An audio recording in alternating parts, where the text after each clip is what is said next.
안녕하십니까. 통합과학의 유일한 강사 장풍입니다. 제가 오늘은 어떤 말씀을 좀 전해드리려고 하냐면, 제가 통합과학을 강의한 지 25년까지 하면 8년 정도 통합과학을 가리킵니다. 통합과학이 요즘에 이제 이슈가 되고 있죠. 내신뿐만 아니라 이제 수능까지 포함이 되면서 통합과학에 대한 이슈로 굉장히 많은 질문들을 받고 굉장히 많은 설명회까지 지금 이어지고 있습니다. 장풍이가 통합과학을 강의하면서 도대체 우리 많은 풍만이들이 통합과학의 어떤 단원을, 어떠한 부분을 가장 좀 어려워할까? 그래서 제가 분석을 합니다. 제가 그 통합과학에 대한 교재를, 우리가 백신 교재를 사용하고 있거든요.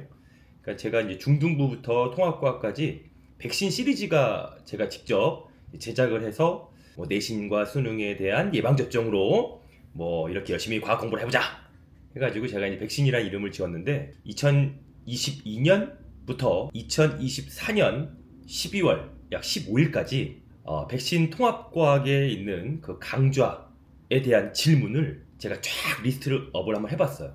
그 백신 통합과학 질문 개수를 확인해 보니까 약 41,143개의 질문이 올라왔고, 우리 많은 풍만이들이 가장 어려워하는 단원 3가지, 질문이 가장 많았던 단원 3가지를 한번 리스트업을 해 보았습니다. 이렇게 질문을 많이 올렸다는 것은 어려워한다는 얘기고, 그리고 굉장히 이해가 잘 안 간다는 단원이라고 제가 확신을 할 수가 있는 거죠. 그래서 봤더니 베스트 3는 우주 배경 복사라는 것과 우주의 원소 분포인데, 이 우주 배경 복사는 사실 2015 교육과정에서는 언급이 되었지만 2022 교육과정의 통합과학에서는 우주 배경 복사가 좀 빠져 있어요. 그래서 우주의 원소 분포를 우리가 한번 집중적으로 살펴보면, 우리 아이들이 우주의 원소 분포를 왜 어려워할까요?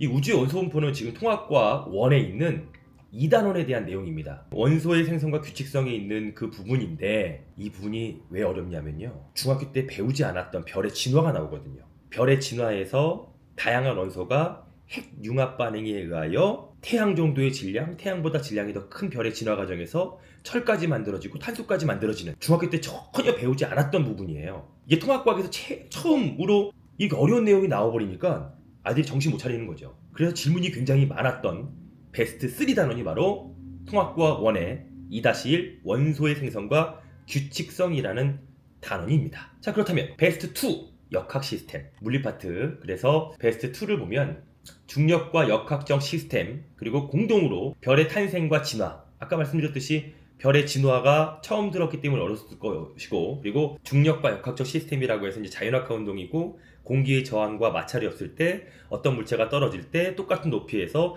이렇게 떨어지거나 아니면 포물선으로 떨어지거나 동시에 지면에 도달한다라는 그 개념 자체를 이해하기가 어렵죠. 그리고 또한 1초에 9.8m/s씩 속도가 증가된다는 등가속도 운동에 대한 개념을 물리학적으로 다가가기가 어려우니까 아이들이 계산해 내려고만 하기 때문에 조금은 어렵다라고 느끼는 거죠. 또 다른 세상에서 우리가 공기 저항이 없다라는 어떤 어나더 월드에서 좀 이해하려고 노력해야 되는데, 이런 현상들을 그냥 무작정 공식에 대입을 해서 계산하려고만 하니까 더 어렵게 느껴지는 거예요. 역시 물리가 탑 2였습니다. 그렇다면 탑 1은 도대체 무엇이냐? 바로 산화 환원 반응이 가장 질문수가 많았습니다. 약 41,000개 중에 1,429개의 질문수를 차지하고 있는 것이 바로 산화환원 반응이었습니다. 역시 화학 파트죠. 마찬가지로 이 산화환원 반응은 2015 교육과정에서도 있었고 2022 교육과정에서도 통합과학 2에 있는 1-2, 이 변화와 다양성에서 1-2의 화학 변화에서 나오는 내용들입니다.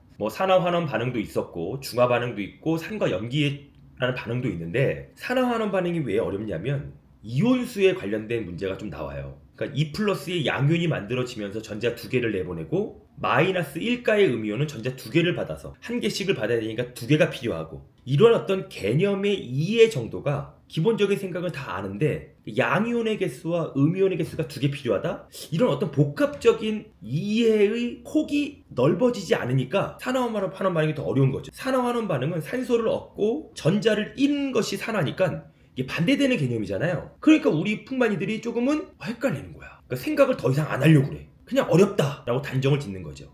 우리가 언제나 느끼지만 통합과학은 이제 물화생지가 같이 연결되어 있잖아요.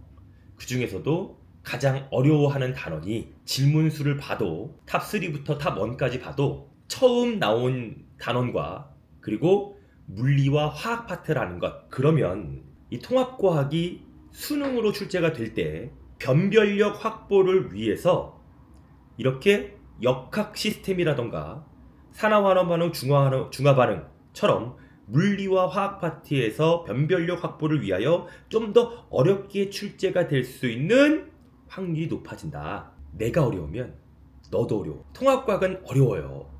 그리고 통합과학을 공부하는 모든 친구들이 물리와 화학을 다 어려워한다라는 것. 누구나 어려워하는 이 물리화학 파트에 대한 이해를 좀 더 잘하기 위해서는요. 아니 요즘 우리 아이들이 첫 술에 배부르려고 하는 경향이 좀 강해.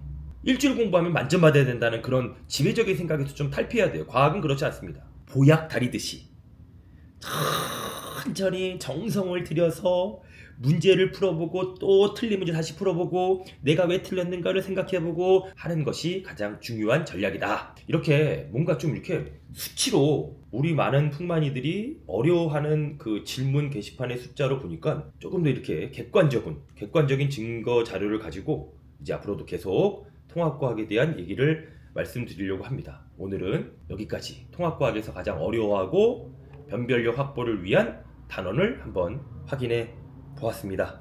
끝까지 제가 좋은 정보만을 전달해 드리도록 하겠습니다. 구독과 좋아요 좀 눌러주세요. 요즘에 약발이 좀 떨어졌어요. 많은 성원 부탁드립니다.